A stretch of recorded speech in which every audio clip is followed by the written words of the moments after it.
Hi, I'm Michelle and this is Michmash. Today I am finally filming my January wrap-up. I got sick at the end of January and have literally been sick for a week, and not just not feeling well, but I lost my voice and was coughing all the time. So hopefully I can get through this video. I'm still have a little bit of a cough, but I really want to get this video up before February is over and I have to do my February wrap-up too. So I read 7 books in January, which was quite a lot. I was on a reading streak, doing a lot of reading. So let's just get right into it. The first book I read was The First Bad Man by Miranda July. I read this on my e-reader. This book was really weird. I had never read anything by Miranda July before, but I'd heard about her everywhere, and so I didn't expect it to be so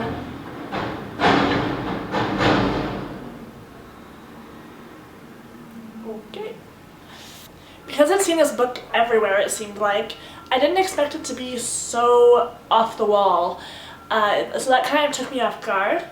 The story in the book is about this woman who is in love with someone, an unrequited love, and she is looking for love. She just really wants a companion, and she ends up getting this roommate. Someone starts living with her who starts to take advantage of their relationship and abuse her, and in a very unexpected, roundabout way, this woman ends up finding the love she was looking for, but not what she expected.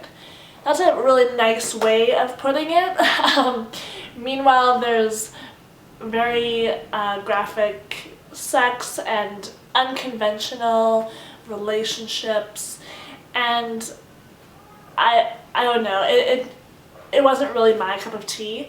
But one thing about Miranda July's writing was I loved the way she developed the characters. All the characters had really unique quirks, things that I can identify with a little bit.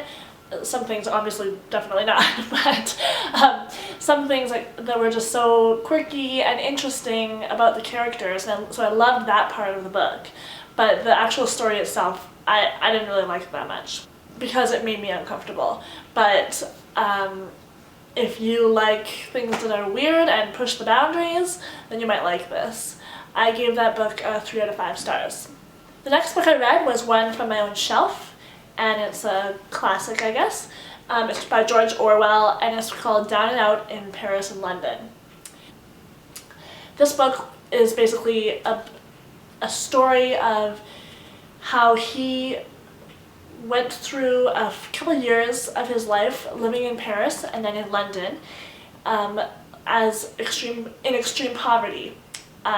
In Paris, he did work at a hotel as like the bottom of the rung, not even a server in a kitchen, like below dishwasher, and lived off like pennies a day.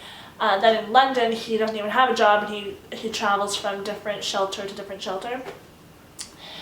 It was first published in 1933, but it is still so relevant today. There were some good lessons to be learned of how to respect someone that is in a different social class and economic class than you, and he learned a lot from his experience. And also the differences between Paris and London were really interesting to read about.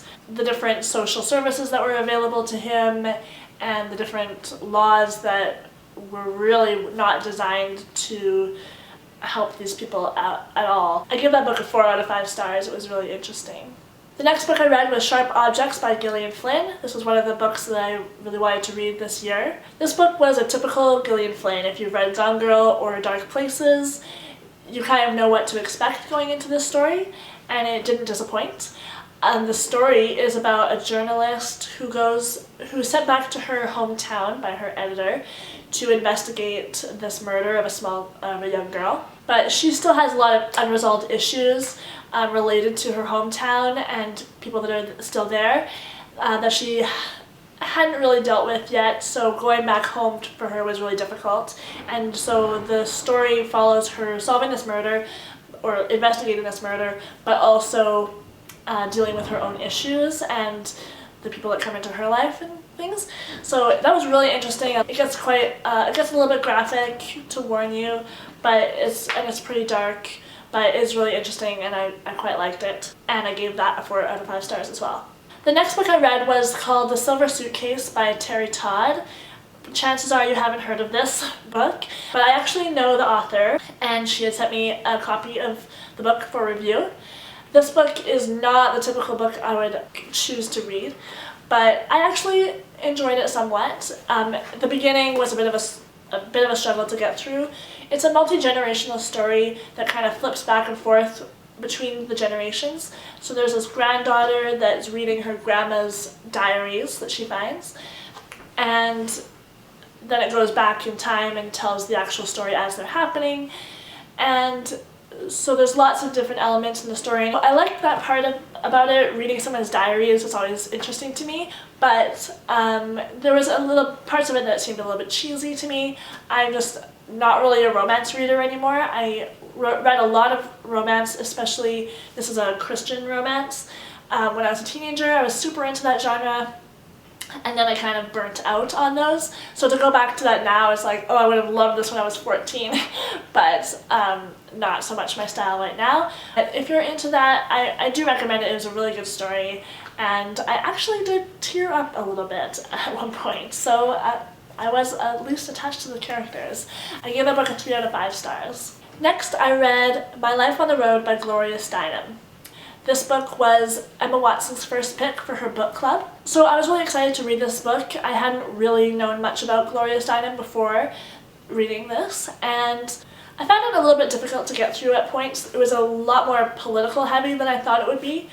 Basically, Gloria Steinem is a well-known international feminist, and she's done a lot for the feminist movement. It was more stories about her travels around the States than I thought it would be. And she was also quite involved with several different political campaigns. Hillary Clinton in 2008 was the main one. So I learned a lot about American history, American politics, which was interesting. I'm Canadian, so that was interesting to me. But recently, I don't know if you've heard about this, but she made a statement about a week ago saying that all young women should be supporting Hillary Clinton because she's a woman. And a lot of people have really backlashed to that, and after having just read her book, I have to say I was really disappointed in her and shocked that she would say something like that.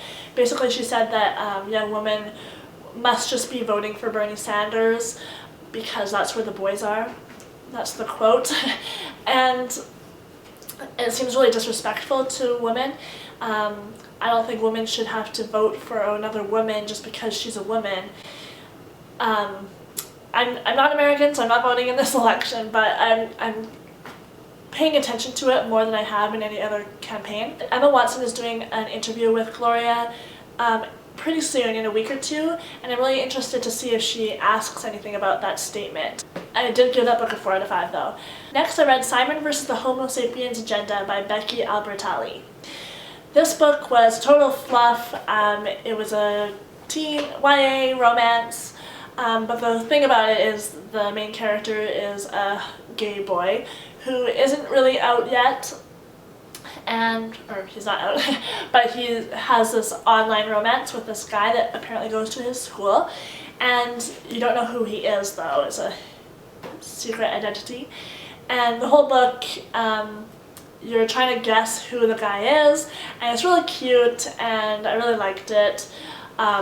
Again, a romance, which isn't really my style, but it was really interesting and funny, and just seemed to really like bring me back to my teen days of being in a school play and having crushes on boys and things like that. So yeah, it was really good, and yeah, I like that you as the reader and Simon, the main character, were both constantly guessing who was the secret identity of this romantic interest. I give that book a 4 out of 5 stars.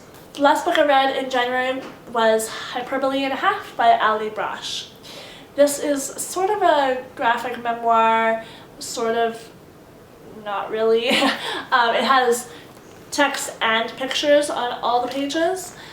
And each chapter is kind of a different story. Some are just funny stories about her dogs or whatever. Some are really interesting. There was a chapter on depression which I thought was really interesting as someone who doesn't deal with depression myself but has people in my life that do. It helped me think of how I can better support them. There was a lot of stories about her dogs, which I'm not really a dog person, but I still found them funny. I really liked how she grasped the subtleties of human life and emotions and relationships. I also gave that a 4 out of 5 stars. So those are the books I read in January. Let me know if you've read any of these and what you thought of them, or if you disagree with any of my opinions. And thanks for watching. See you later.